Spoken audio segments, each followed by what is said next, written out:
Merci beaucoup de la parole, Monsieur le Président.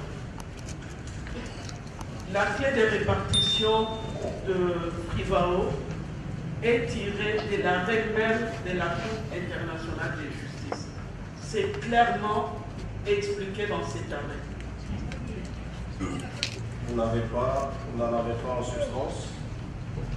Je sais que pour ce qui est des victimes et des réparations, ça revient à 81%. Pour ce qui est du gouvernement, c'est 18,5%. La réponse est que je n'ai pas les documents avec moi, puisque dans la notification, on ne m'a pas dit de quoi il s'agira à l'audience. voilà, c'est ça la réponse. La clé de répartition vient de l'arrêt même de la Cour internationale de justice qui donne en termes de répartition 81% pour les victimes et 18,5% pour le gouvernement. La deuxième question, vous pouvez rappeler?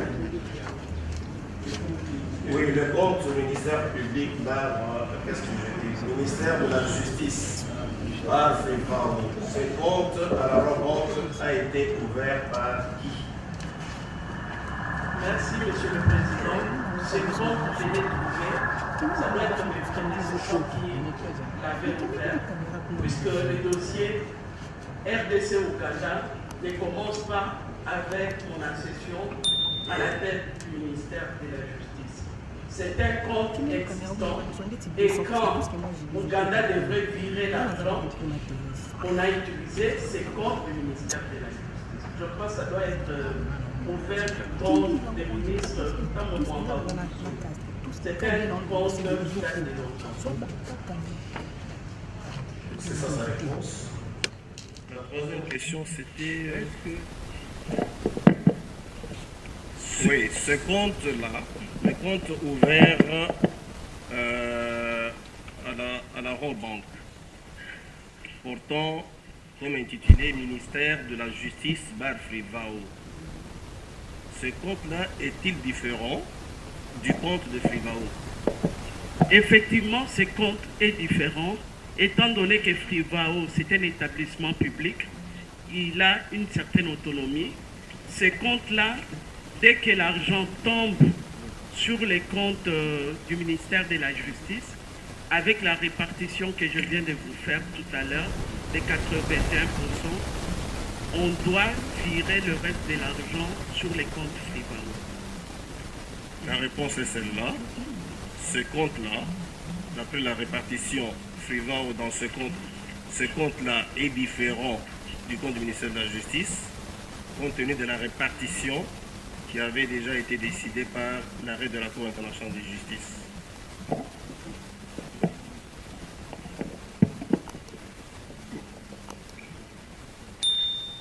Oui, allons-y. Oui, Monsieur le Premier Président, nous avons une petite question à faire poser à Madame, si elle peut nous fixer de la manière dont les répartitions sont faites au niveau de la banque. Je me rappelle, nous nous rappelons très bien de la question de la Cour qui voulait être fixée de cette répartition automatique. Si elle a trouvé aussi le même système, c'est-à-dire la Cour internationale de justice condamne, l'argent est versé. Cet argent est versé directement. Vous avez des répartitions qui sont faites. Est-ce que c'est une instruction qui a été donnée directement à la banque ou bien c'est la banque qui le fait d'elle-même?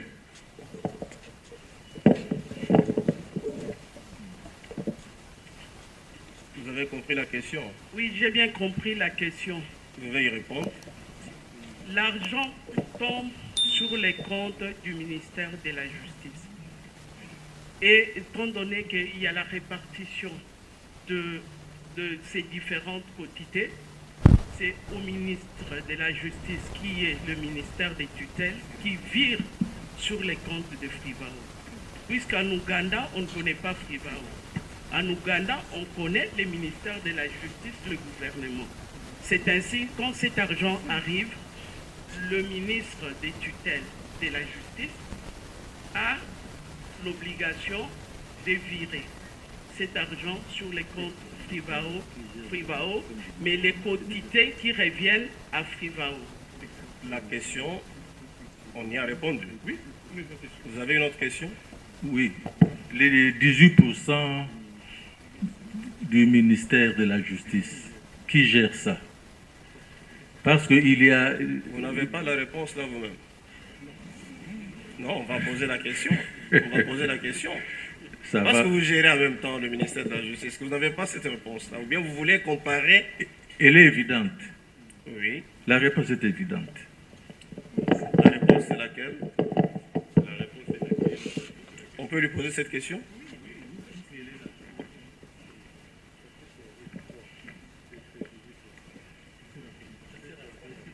Qui gère les 18%?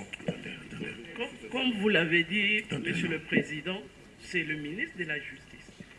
C'est le ministre de la Justice. Mais comment il doit gérer ça? C'est sur les orientations au niveau du Conseil des ministres. Voilà. Silence. Une fois de plus, la Cour vous rappelle que nous ne sommes pas dans une tribune pour assister à un match de football ou dans un marché. Vous êtes tenu à la discipline de la salle. La défense, vous avez fini? Oui, on a fini. Monsieur le procureur général, vous avez des questions à poser à la enseignante, à faire poser?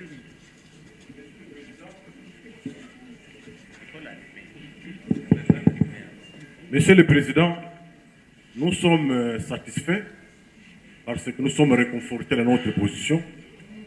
L'argent, pourquoi de telles réactions à la Cour de cassation? Où sommes-nous? Monsieur le Président, nous sommes satisfaits parce que réconfortés dans notre position. Nous restons dans le cadre du contrat judiciaire de 19 900 000 $. Ont-ils été dépensés en accord avec le gouvernement ou sur initiative propre du prévenu? Et nous avons la réponse. Donc, nous n'avons pas de préoccupation particulière parce que nous sommes satisfaits avec l'éclairage de l'enseignante devant votre guichet de cours. Merci.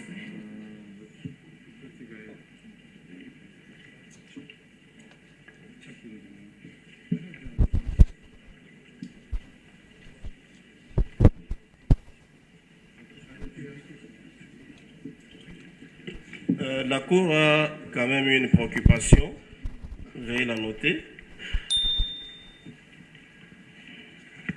La Cour voudrait savoir, parce que vous avez eu à gérer le département ministériel de la justice, en votre temps, avez-vous eu quand même à un certain moment des initiatives pour construire ou réhabiliter une ou plusieurs prisons? Oui, Monsieur le Président. On a eu à présenter le projet de la construction de la prison des Saké à Goma. Et la note d'information a été présentée au Conseil des ministres. Mais ce qui est différent pour ce contrat-là, c'est un partenariat public-privé. Puisque quand je présentais au Conseil des ministres, j'ai dit que le Trésor public n'a pas de l'argent pour la construction des prisons telles que levées lors des autres conseils des ministres. Et que j'ai une proposition à faire au gouvernement qui pouvait nous avancer. Et j'ai présenté dans une note d'information lors d'un conseil des ministres ma proposition qui a été validée. C'était quoi exactement? La majorité de nos prisons sont construites dans les centres-villes, puisque dans les temps du temps colonial, il n'y avait pas autant de population. C'est ainsi que la prison de Mouzézé, qui est en plein centre-ville, dérangeait les différentes populations environnantes. Quand j'ai présenté ces projets, on a eu à nous réunir avec les différents ministères sectoriels qui interviennent. On a été avec les infrastructures, l'urbanisme, l'aménagement et les affaires foncières, puisque on devrait intervenir dans la province du Nord Kivu pour avoir un terrain pour construire cette prison-là. Et les experts ont eu à travailler, ont fait plusieurs descentes, et finalement, les consortiums qui avaient gagné le marché, puisqu'on a suivi toutes les procédures et on avait l'anneau. Quand les consortiums a été accepté à notre niveau, ils ont produit leur cahier des charges et les ITPR ont validé les cahiers des charges. Et chaque fois, malheureusement, cette prison, on avait terminé déjà les gros ouvrages, il restait les finitions et la guerre a éclaté. C'est déjà tollé, c'était une prison de 3500 personnes construite sur des normes modernes. C'est-à-dire quoi? C'est-à-dire il y avait les centres de loisirs, il y avait les ateliers de formation professionnelle, il y avait le cafétéria, il y avait l'infirmerie, et on est arrivé là, ça n'a pas évolué.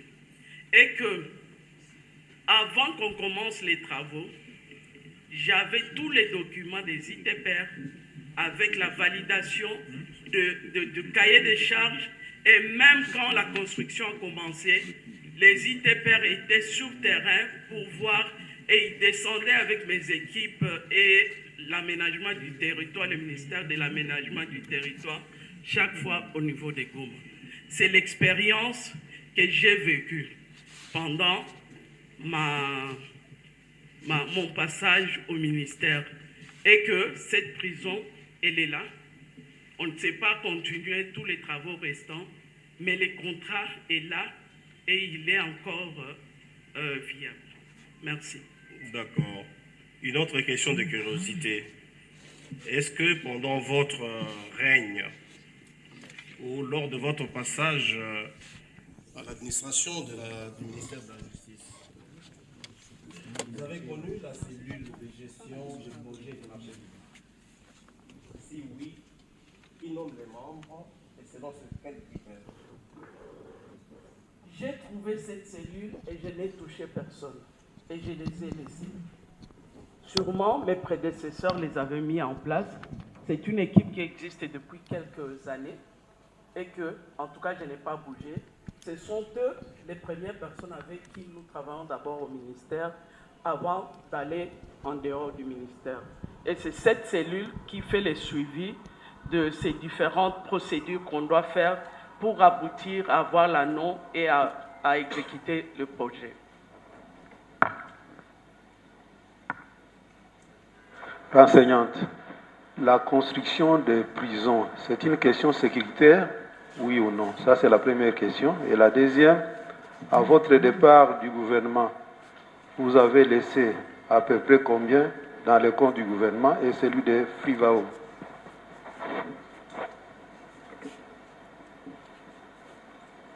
La construction de la prison, elle est sécuritaire.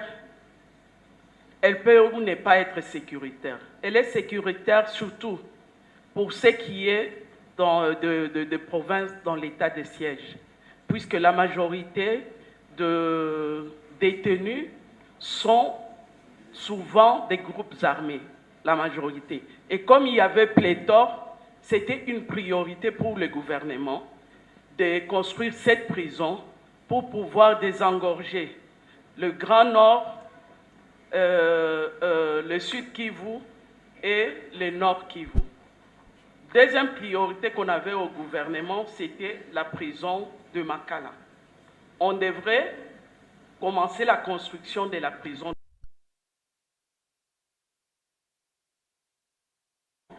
pour une étendue de 100 hectares, 100 000 hectares, 100 hectares, je crois, à Mekao. Il y a un certificat là-dessus, puisque au niveau du gouvernement, quand on en discutait, il fallait chercher un partenaire pour pouvoir commencer la construction.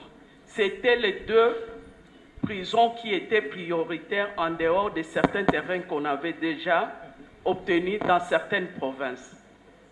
Maintenant, par rapport à la question de Monsieur le juge concernant Frivao, combien j'avais laissé dans les comptes du gouvernement? Plus de 8 millions.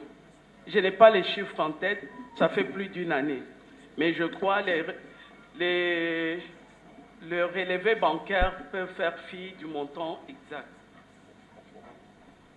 Bien, s'il n'y a pas d'autres questions...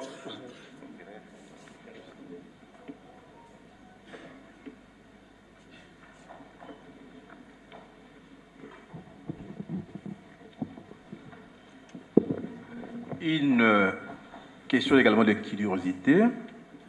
Les contrats, lorsqu'il a été question de construire la prison à Goma, je crois que c'était à ça que ça devait avoir lieu.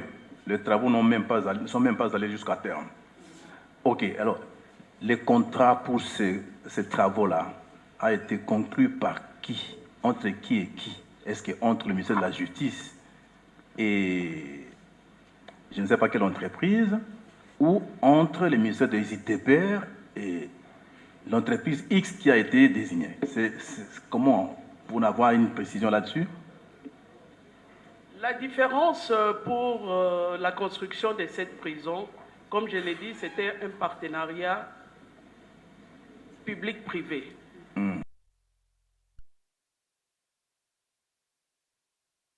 Qu'on accepte leurs garanties bancaires. Et que, en ayant tous ces éléments-là, on a eu à les verser. Je vous ai dit que les ITPR et l'aménagement du territoire ont eu à accompagner ce projet-là tout au long de la construction. Maintenant, pour ce qui est de la personne qui a signé, moi j'ai signé, mais mon collègue des ITPR était informé puisque toutes ces équipes, le directeur Fayet, je crois, qui était là, il était présent dans mes équipes qui descendaient sur terrain. Donc nous pouvons considérer que s'agissant de travaux publics, notamment la construction de bâtiments, votre ministère, à l'époque, était compétent et pas les ITPR, qui ne pouvaient que vous accompagner. De toutes les façons, il y a des attributions de chaque ministère. En tout cas, les ITPR ont les attributions d'accompagner les différents ministères sectoriels dans la construction. Dans la construction. Oui. Moi, je me suis plié à cela, puisque c'est presque une expertise pour le gouvernement. Moi, j'ai lu mes lois, mais je n'ai pas l'expertise de la construction. Il faut que ces gens-là soient là pour donner des conseils et pour suivre ce que